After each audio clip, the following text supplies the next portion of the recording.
quelques mots pour revenir sur ce que disait Michael. Effectivement, l'emploi des seniors en France, on le connaît par rapport à la moyenne européenne et largement sous-dimensionné. Michael parlait des 58,15% d'emploi des 55 à 64 ans, comparé à la moyenne européenne qui est à quasiment 64%.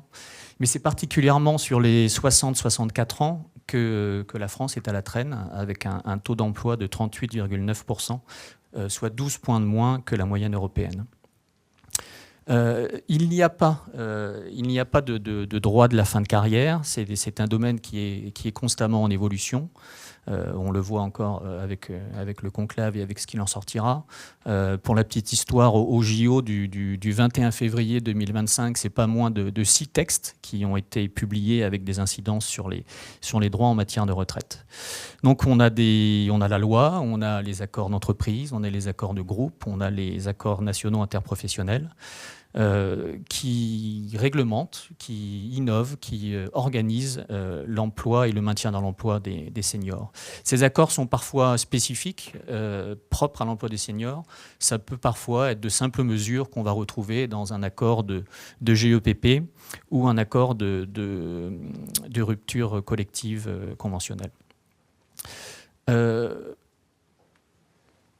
Ces accords spécifiques qui ont été un peu abandonnés au fil du temps vont peut-être revenir d'actualité avec l'accord national interprofessionnel qui a été signé en novembre 2024, dans la mesure où la renégociation sur l'emploi des seniors va redevenir obligatoire. Une renégociation tous les 3 ans, comme c'était le cas il y a quelques années avec le contrat de génération, et qui avait été abandonné, mais qui va revenir peut-être sur le devant de la scène si l'accord est étendu. Je crois qu'on attend toujours l'arrêté d'extension. J'ai choisi de vous présenter les mesures généralement organisées dans ces accords autour de 3 grands blocs. Les blocs auraient pu être différents, c'est simplement la présentation que j'ai choisie. On va retrouver un premier bloc avec les mesures qui sont destinées à maintenir le collaborateur dans l'emploi, même adapté, mais au sein de l'entreprise. On va ensuite avoir les mesures relatives au maintien dans un emploi aménagé, mais avec déjà une organisation du départ à la retraite qui se dessine. Et on va avoir un 3e bloc autour des mesures qui sont destinées à maintenir le salarié dans l'activité. On ne parle pas forcément d'emploi, mais d'activité. Donc ça peut être en dehors de l'entreprise. Et dans ce dernier cas d'espèce, effectivement, l'organisation de ces mesures-là se fait plutôt dans les groupes relativement importants ou les entreprises importantes. Donc sur le premier bloc, destiné à maintenir le collaborateur expérimenté dans son emploi dans l'entreprise, avec les adaptations nécessaires, il va s'agir là principalement de toutes les mesures qui vont garantir, assurer la poursuite de l'évolution professionnelle, la poursuite de la formation, la poursuite du développement dans le poste, des mesures liées souvent à l'aménagement de conditions de travail et toutes les mesures qui accompagnent ces 2 dispositifs-là autour de la transmission des savoirs.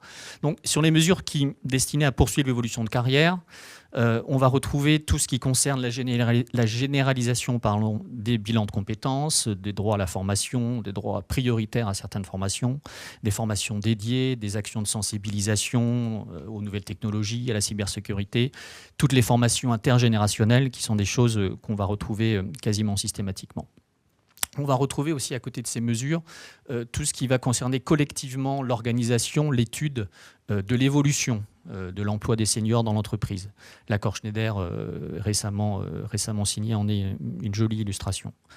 Et puis on a ce qui concerne les entretiens professionnels, les entretiens annuels, les entretiens de développement professionnel, les entretiens dernière partie de carrière, les entretiens professionnels renforcés à 45 ans et à 60 ans qui sont prévus par l'accord national interprofessionnel. Ces mesures s'accompagnent de mesures qui visent à l'amélioration des conditions de travail pour faciliter le maintien dans le poste. C'est toutes les mesures qui vont concerner l'ergonomie, les TMS, les formations aux gestes et postures, l'enrichissement des entretiens annuels par les services de prévention et de santé au travail, toutes les mesures horaires avec l'aménagement des plages horaires, le passage d'un horaire collectif à un horaire individualisé. On va revisiter le télétravail, on va revisiter les règles de travail en équipe, on va revisiter le travail de nuit et le travail de jour. Toutes ces mesures qui accompagnent finalement le maintien dans un emploi pour les salariés expérimentés. Et ces actions sont accompagnées de tout ce qui va concerner la transmission des savoirs et des compétences.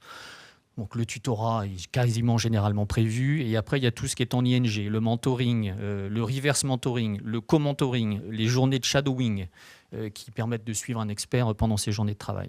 Les référents métiers qui sont aussi prévus très très fréquemment. La possibilité accordée aussi aux collaborateurs de faire des cours dans des écoles, dans des universités, dans des fondations sont aussi des mesures qui permettent la transmission du savoir, surtout si l'université, comme dans certains groupes, est organisée en interne. À côté de ce premier bloc, on a un deuxième bloc qui vise les mesures destinées à maintenir le salarié dans un emploi aménagé cette fois, mais en anticipant déjà le départ à la retraite. Donc on va retrouver ici tout ce qui concerne les temps partiels aménagés, les temps partiels compensés, les temps partiels aidés. Toutes les variantes existent avec des modalités très différentes les unes des autres, mais à chaque fois, il va s'agir de réduire le temps de travail du collaborateur et de compenser partiellement ou totalement la perte de rémunération induite par cette réduction du temps de travail. Et là, on a des mesures d'accompagnement de cette réduction pour compenser cette perte de rémunération, le maintien des cotisations assurance vieillesse qui sont reconstituées sur un salaire temps plein, on en reparlera tout à l'heure, tout ce qui va concerner la mobilisation du CET avec ou sans abonnement de l'entreprise, la neutralisation des périodes de temps partiel pour le calcul des indemnités de départ ou de mise à la retraite, les avances d'indemnités, avances mensuelles destinées aussi à compenser la baisse de rémunération parfois constatée. La retraite progressive fait partie de ces mesures, dispositif qui a été instauré en 1988, finalement assez peu utilisé. Peut-être que l'accord Annie qui lui assure une petite publicité, ou en tout cas qui le remet au goût du jour, participera à ce redéploiement. Il s'agit pour la retraite progressive, pour les salariés qui sont en fin de carrière, de passer à temps partiel, tout en donc, de diminuer leur charge de travail, tout en percevant une fraction de leur pension de retraite. Une première liquidation, dans ce cas, a lieu au moment du départ dans le dispositif, et une seconde liquidation intervient au moment de la retraite totale. La loi, telle qu'elle est aujourd'hui, prévoit cette retraite progressive à partir de 62 ans en 2030 et 150 trimestres, une activité partielle réduite de 40 à 80%. Mais l'accord Annie prévoit la possibilité de remettre cette retraite progressive à partir de 60 ans. On verra ce qu'il en sera à l'issue du conclave. L'élément intéressant, c'est que pendant cette retraite, pendant cette période, les salariés continuent à se générer des droits à la retraite, régime général et régime complémentaire, parce que les rémunérations qu'ils perçoivent en contrepartie de leur travail est bien évidemment soumis à cotisation. Le rachat de trimestre, rapidement, est également une mesure pour continuer à valoriser et en tous les cas à garder jusqu'au départ à la retraite dans les meilleures conditions possibles le salarié. 12 trimestres peuvent être achetés, soit par le collaborateur, soit par l'entreprise. Dans ces cas-là, un régime fiscal différent, intéressant dans les deux cas, mais plus intéressant si c'est le salarié qui les rachète, et qui permet de racheter les trimestres d'années incomplètes ou d'années d'études qui n'ont pas été cotisés. Le cumul emploi-retraite est également une mesure qu'on retrouve dans les accords. Un dispositif ancien qui existe depuis 1945, qui a largement évolué au fil du temps et qui permet de cumuler une pension de retraite et une activité professionnelle, sans plafonnement, mais avec certaines conditions qui peuvent être parfois un peu dures. Donc il faut avoir liquidé ses retraites, régime général et régime complémentaire en France et à l'étranger totalement.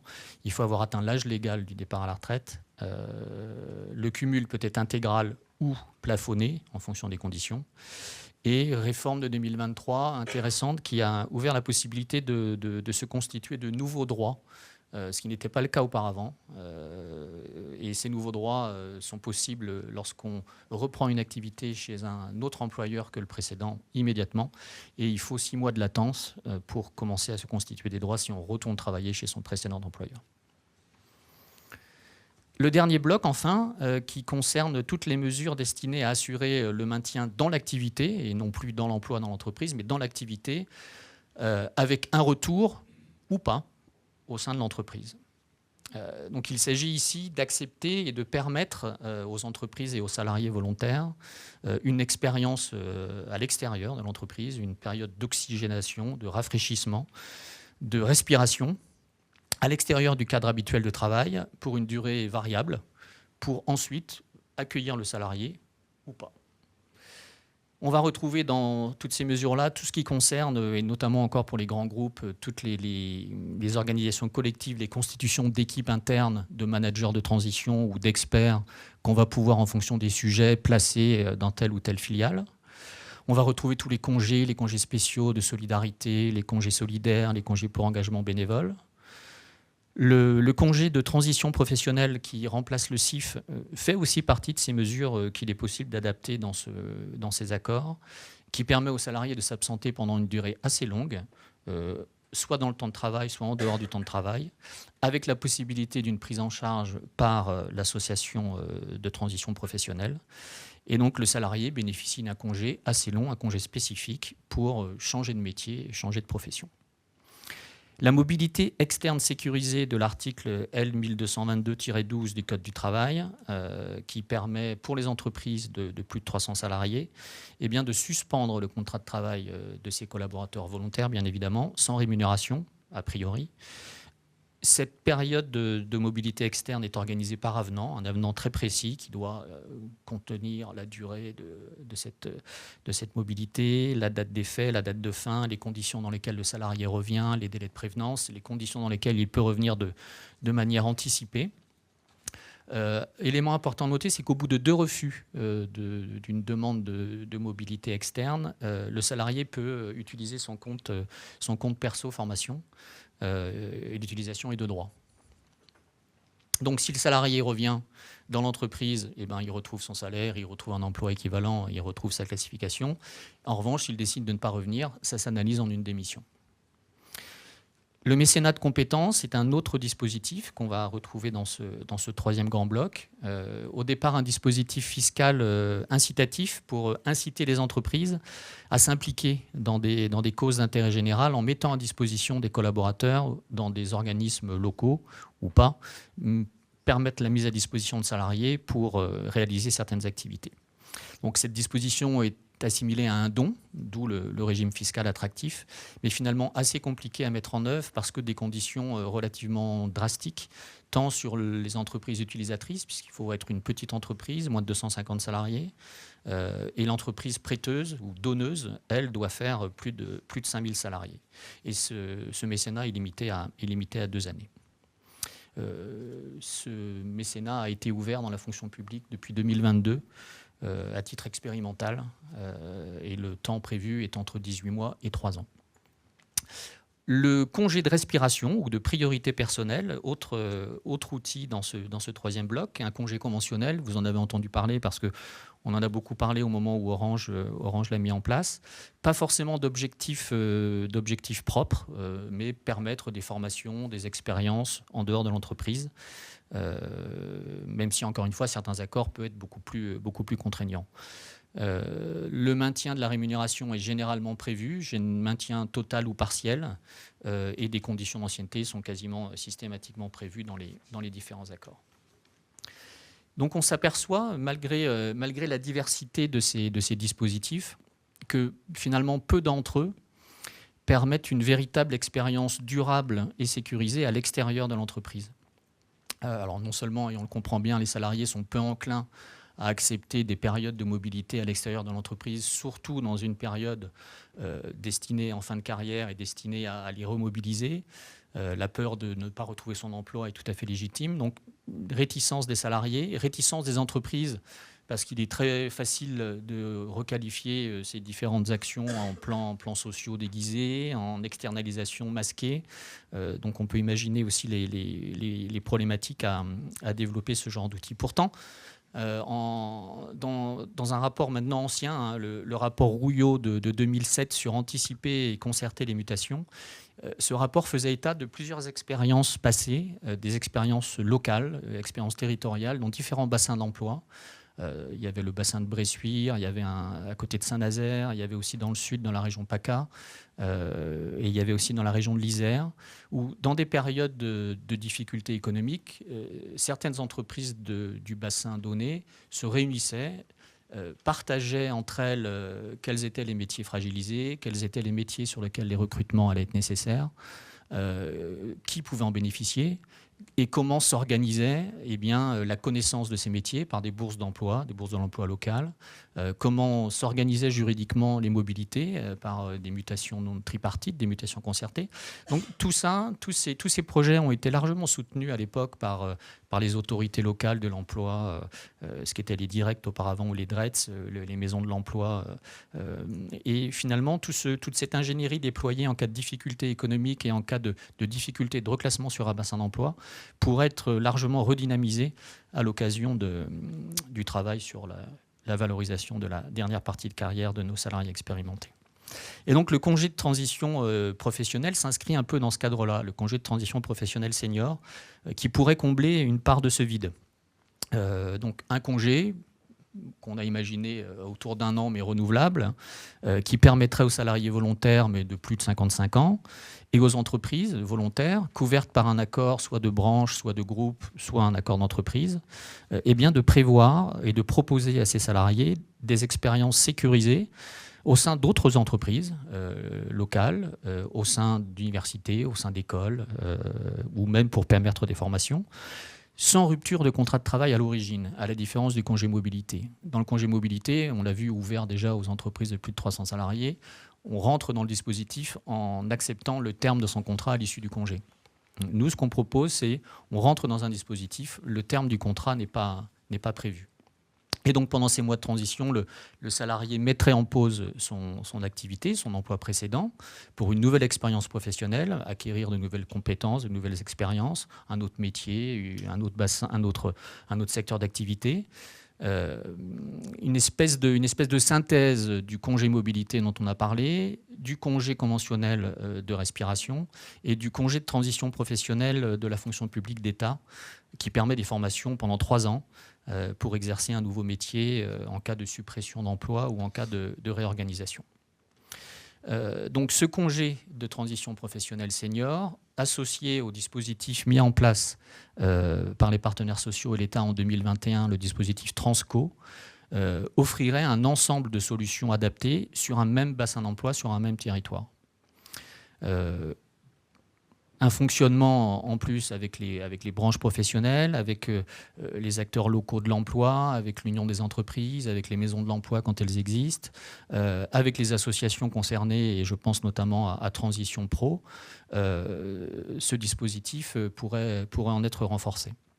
Donc le salarié pourrait ainsi être mis à disposition d'une entreprise extérieure, d'une association, d'un organisme, quel qu'il soit, d'une fondation, d'une école, pour transmettre ses compétences et lui en acquérir aussi, via des conventions tripartites qu'on connaît parfaitement dans les groupes, avec un maintien de salaire et un coût à répartir entre les différents acteurs. Donc les différents acteurs, c'est l'entreprise utilisatrice, c'est l'entreprise d'origine, et ça peut être aussi l'État avec éventuellement la signature d'une convention et la prise en charge de formation.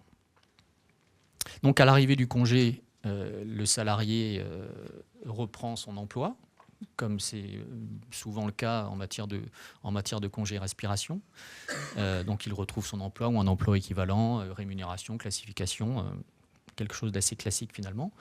Soit il demeure à l'extérieur de l'entreprise, et dans ce cas, on peut imaginer une mise à disposition permanente ou le temps qu'il puisse liquider ses droits à la retraite. On peut aussi imaginer un transfert conventionnel du contrat de travail avec ce qu'on fait dans certains groupes, une reprise d'ancienneté et pourquoi pas le transfert des provisions qui y sont liées. Mais dans tous les cas, et c'est l'intérêt de ce dispositif, à l'entrée dans celui-ci, aucune rupture du contrat de travail n'est envisagée. Donc ce dispositif permettrait de maintenir en situation d'emploi des salariés expérimentés qui désirent, à l'abord d'une dernière partie de carrière, soit suivre une formation, soit mettre leurs compétences à disposition d'une entreprise locale qui en aurait besoin. Merci à vous.